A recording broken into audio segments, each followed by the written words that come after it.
Dear student, today we will discuss a queuing theory, which is one of the basic component of any business organization to gain a profit. Because queuing theory deals with customers as well as the resources.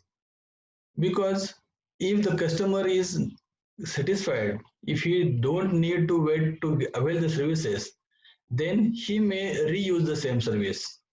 And if the available resources are not utilized by the organization effectively and efficiently, then that is a loss of that particular organization.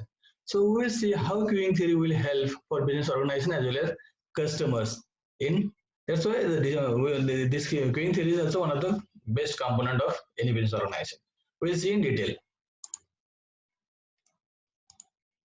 Queuing theory in 1903, the Danish telecommunication engineer Anger Erland started applying principles of queuing theory in the area of telecommunication in predicting and evaluating the system performance.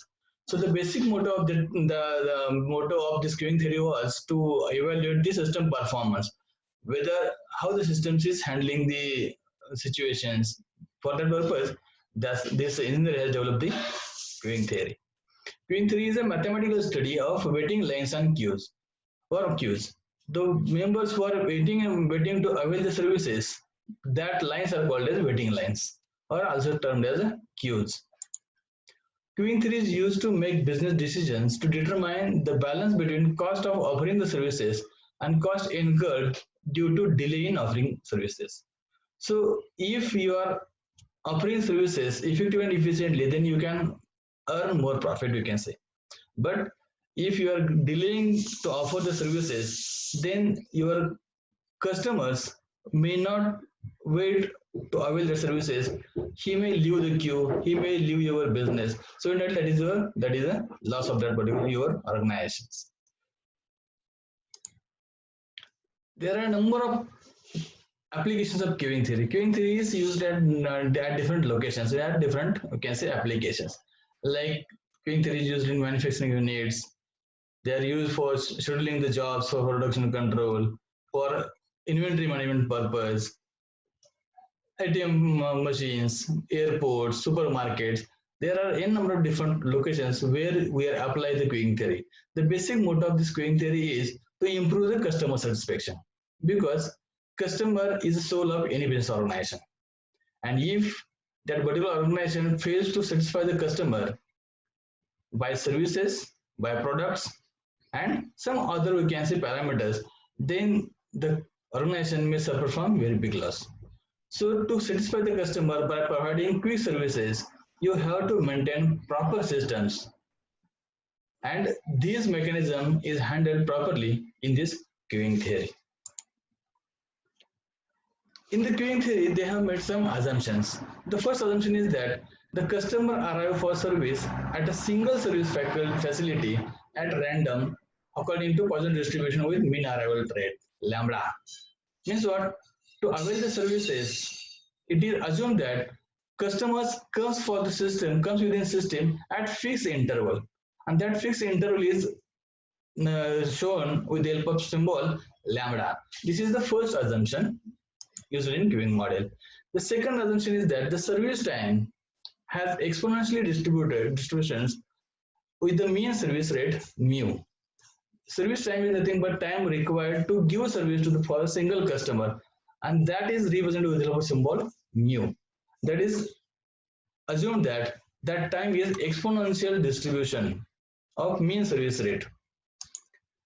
The service discipline followed is first come first serve. It is third assumption of queuing model that though n number of customers are arriving to avail the system, benefit of the system, the service mechanism followed by every queuing system is first come first serve. This is the third assumption of queuing model. Customer behavior is normal. That is, once the customer entered in the queue, it is assumed that he is only leave the queue after availing the service. This is a fourth assumption about the queuing model. Service facility behavior is normal. Means what? The server who is providing the services, he is providing service as continuous and at a constant rate. This is one of the assumption of queuing model. The calling service has infinite size. Calling source are nothing but the number of members who want to avail the services. That is called as population or calling source. The size of it is assumed that it is a infinite size, and the mean arrival rate is less than the mean service rate. This is the basic principle or basic condition of formation of a queue. If a service rate is, we can say, more than the arrival rate, the number of members who are arriving to avail the system is less, and the time required to provide the service to the single customer is more, then a queue is formed. This is also one of the assumption of queuing model. And waiting space available for customer in a queue is infinite. For a customer who want to avail the services, and if to avail the services, if they want to wait, the space required for that particular system is assumed to be infinite. So these are some of the basic assumptions related to queuing model. And last one is, large queue do not discourage customers. Means though the queue length is long, the customers within the queue are supposed to be satisfied. Supposed to be, they are not discouraging or they are not leaving the queue. These are some of the assumptions of queuing model. Now we'll see the limitations of queuing model. As we have seen that waiting space, the one assumption we have made that the waiting space for the customers is infinite, but in reality it is not the case. The waiting space for the customer is usually limited. This is the first limitation of queuing model. The arrival rate may be a state dependent. It is assumed that the arrival rate of customers is static, or can say normal, or can say fixed, but in reality this is not true. The arrival rate may be state dependent. At season time, we can say some customers, the number of customers of season time or festival time, the arrival rate of customers may be more as compared to other times. So this is not the true that the arrival rate is fixed, that is state dependent. Arrival process may not be stationary. Means what? The number of members, they might not come at random or individually. They may be come in, sometimes they will come in batches, sometimes they come in individual or random unit. So this is also one of the limitation of our assumption. The population of customers may not be infinite, and the queuing discipline may not be first come first serve, because for a single organization the scope of the customers is limited.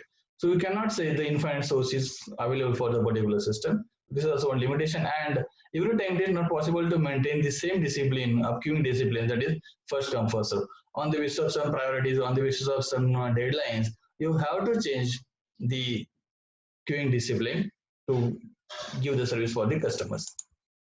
Services may not be rendered continuously, though the service provider, it due to some obstacle, due to some hazard, due to some case issues, it is not possible for the server to provide the services at continuous manner. This is also one of the limitation. And last one, the theoretical solutions may either prove interact well or insufficient informative to be useful. Means what outcomes you are generating with the help of theory. So at some time that those outcomes, those theory may not be may not be applicable at use.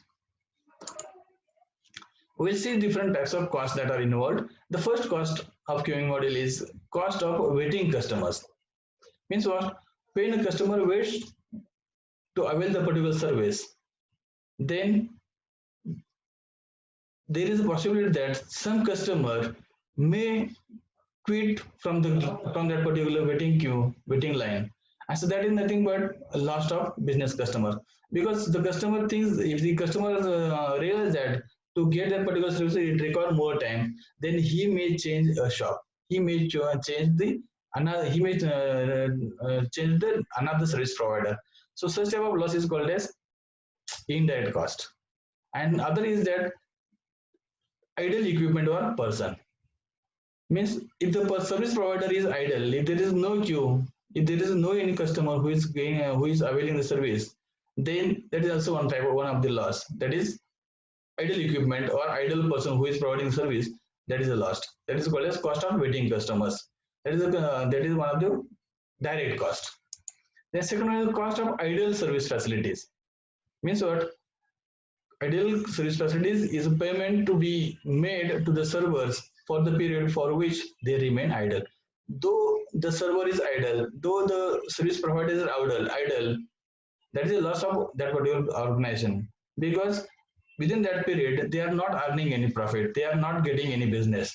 So that is one loss. And another way is the members who are sitting idle, you have to pay their daily remunerations or daily wages. So that is also one of the loss. So that is called as cost of idle service facilities. Now we see how the queuing system works. We assume that for any system there is a universe, or you can say infinite population available. Out of that infinite populations, some are there is some members, they come to avail the system, avail the service of the system. They either come in batches or they either come in random way. So how they come, that is nothing but a arrival process, whether they come in random or they come in batches. So once the customer decided to avail the benefit of the particular systems, he looks the queue length, he looks, he thinks the need of that particular facility or that service, and if he, without entering into queue, without entering into systems, if he leaves, then that nature of customer is called as bulking behavior of customer. Bulking behavior of customer is a customer who is willing to enter in a queue, but looking to the queue length and taking into consideration his need and urge of that particular service, if he leaves that particular system without availing any facilities, then such type of behavior is called as bulking behavior of the customer. Then second means when the customer wants to enter in a queue, then he has to wait till the server becomes idle or server becomes a free. If there are more than one key, if there are more than one queues, they are waiting to avail the services, then the customer may switch from one queue to another queue to third queue, or from third to first queue. So such type of nature, such behavior of the customer is called as jockeying. When customer enters in a system to avail the benefit of system, and after some time he changes his queue from first queue to second queue, third queue, he thinks that the second queue is moving fast. Then to get benefit of that, if he changes from one queue to another queue to third queue to first queue, so such a behavior of the customer is called as jockeying. Then some customers wait in a queue for some time, and due to some, you can say, emergency work, if the customer leaves the queue without taking benefit of that particular service, then such type of behavior of customer is called as reneging.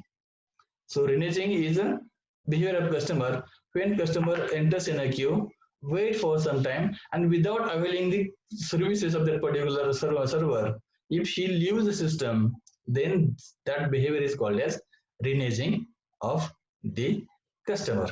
So if customer waits for time, and if the customer want to avail the services from the service provider, then in queuing system, the queuing system may follows either first come first serve queuing discipline, or shortest processing time queuing discipline, or earliest due date processing or priority. On the basis of that, queuing discipline may change, but it is assumed that in queuing discipline the follows first come first serve basis the services are provided to the entered members in a queue. This service process mechanism is nothing but a server who is providing service to the members who are waiting in a queue.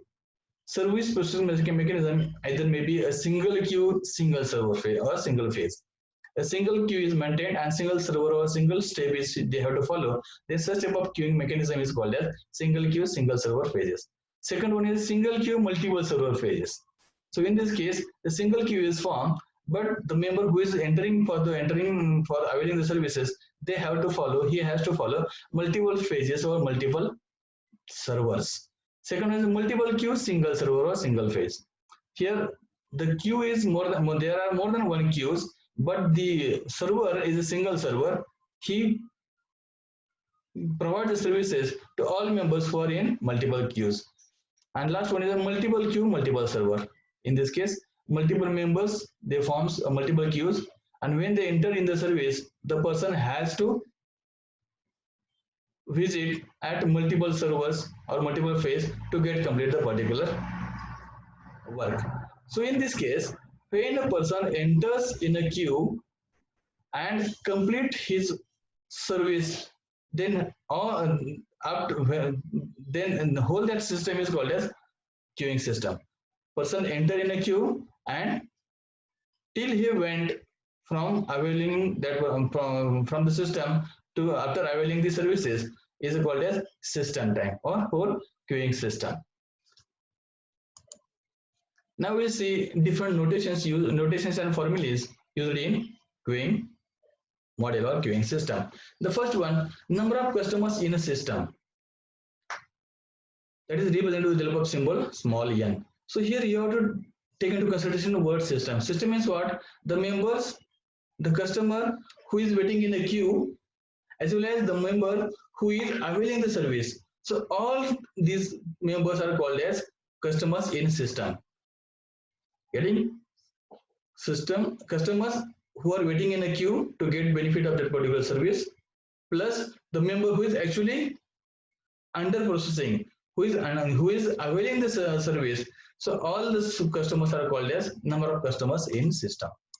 Second is number of service channels. Number of service channels are nothing but service providers.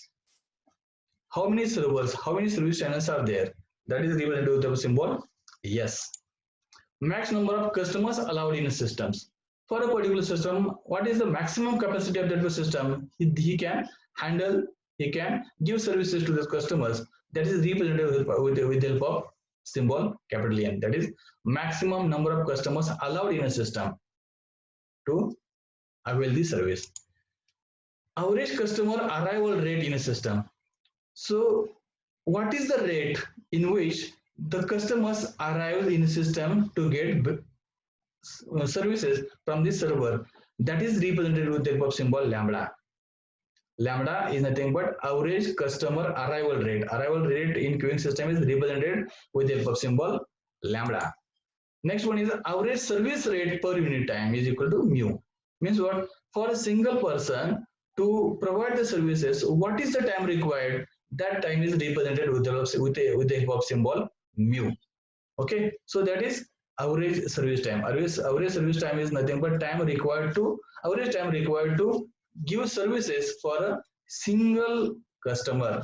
That is represented with the help of symbol mu. Then traffic intensity or service utilization factor. Means what? How to identify the server is empty or there is at least one customer or there is at least one customer in system. For that purpose, traffic intensity or server utilization factor is nothing but probability that the server is busy, means server is under use. There is at least one customer in the system. That can be shown with the help of symbol rho, that is calculated using formula lambda upon mu. Lambda is nothing but average customer arrival rate and mu is nothing but average service rate. So by if you divide customer arrival rate with service rate, you will identify whether the server is busy or not. So to identify probability the server is busy or there is at least one customer in system, formula is rho is equal to lambda upon mu. Average number of customers in a system waiting and being served. Means what? Customer who is waiting plus customer who is availing service. Those both customers are called as customers in system.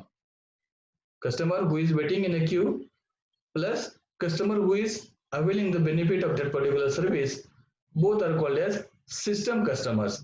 And for that formula is LS is equal to lambda divided by mu minus lambda. LS is nothing but length of system.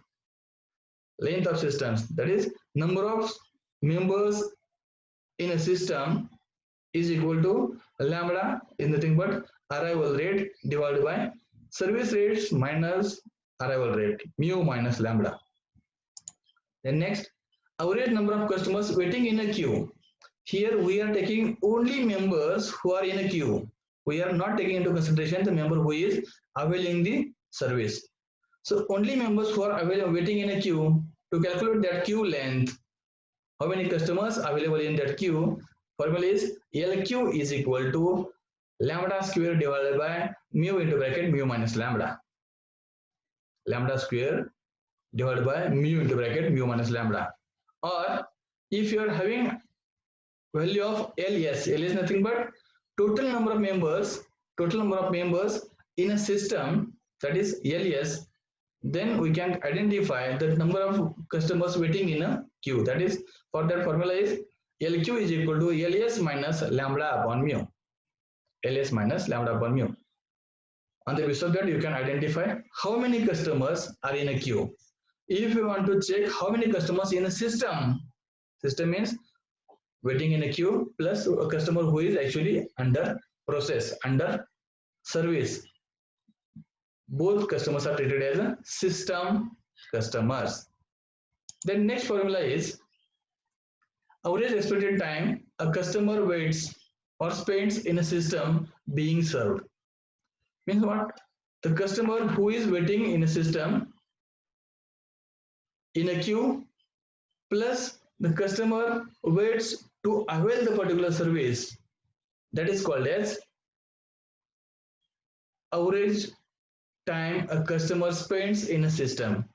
When you talk about system, then you have to take into consideration his time in a queue as well as his time under process. That is Ws is equal to 1 upon mu minus lambda. This is the formula. Ws is equal to 1 upon mu minus lambda. Then next is average time a customer spends waiting in a line.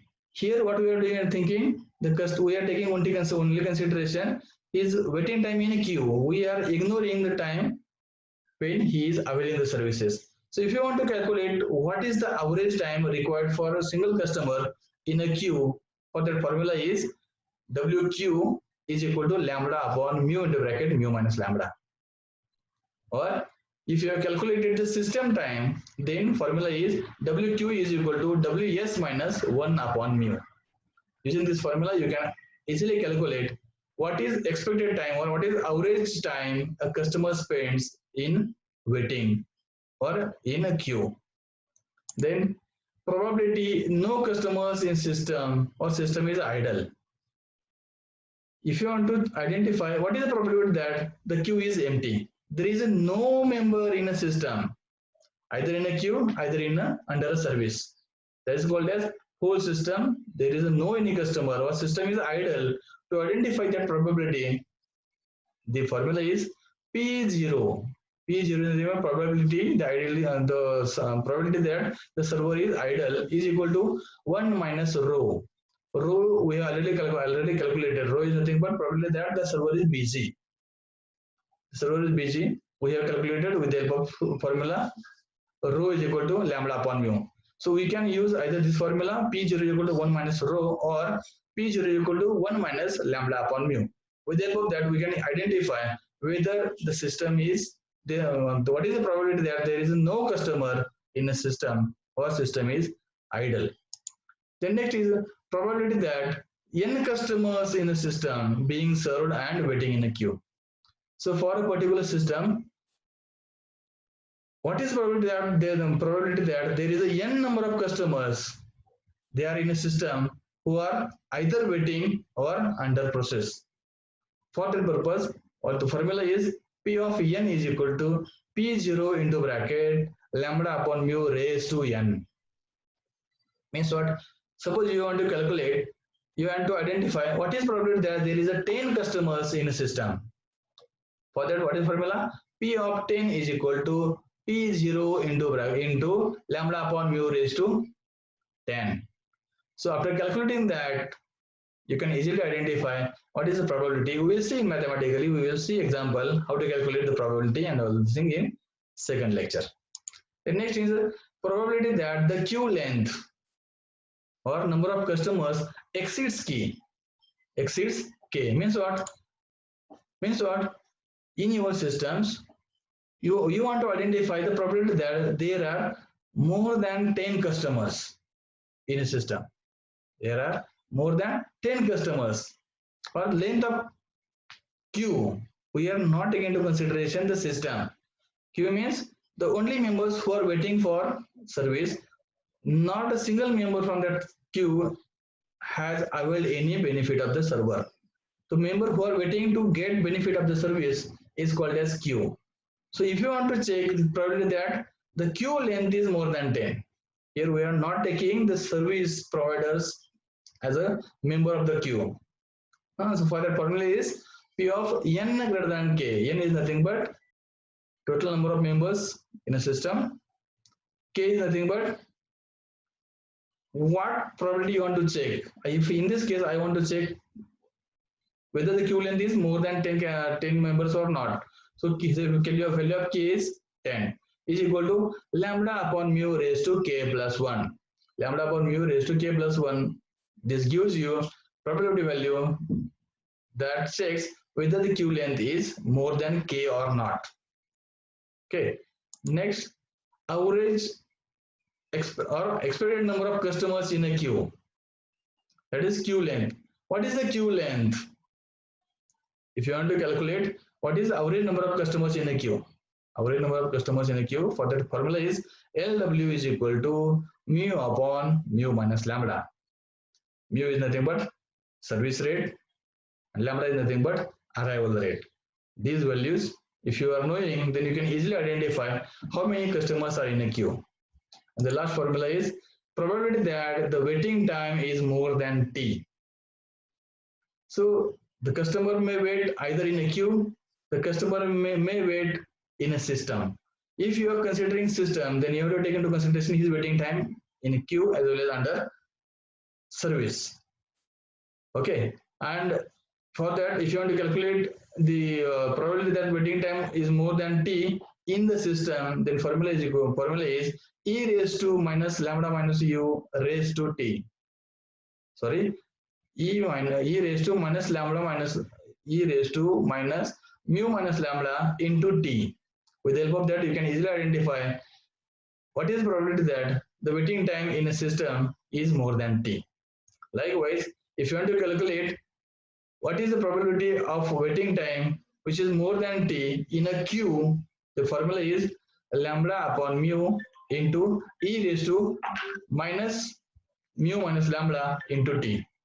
So with the help of that, we can easily identify different probabilities. So today we have completed different formulas that are needed to calculate different issues in a queuing theory. In next lecture, we will see some examples, how to solve examples of queuing theory. Okay, till that time, you have to just revise the theory. Keep in mind different formulas used in queuing theory. Today we'll stop at this point. Okay, thank you.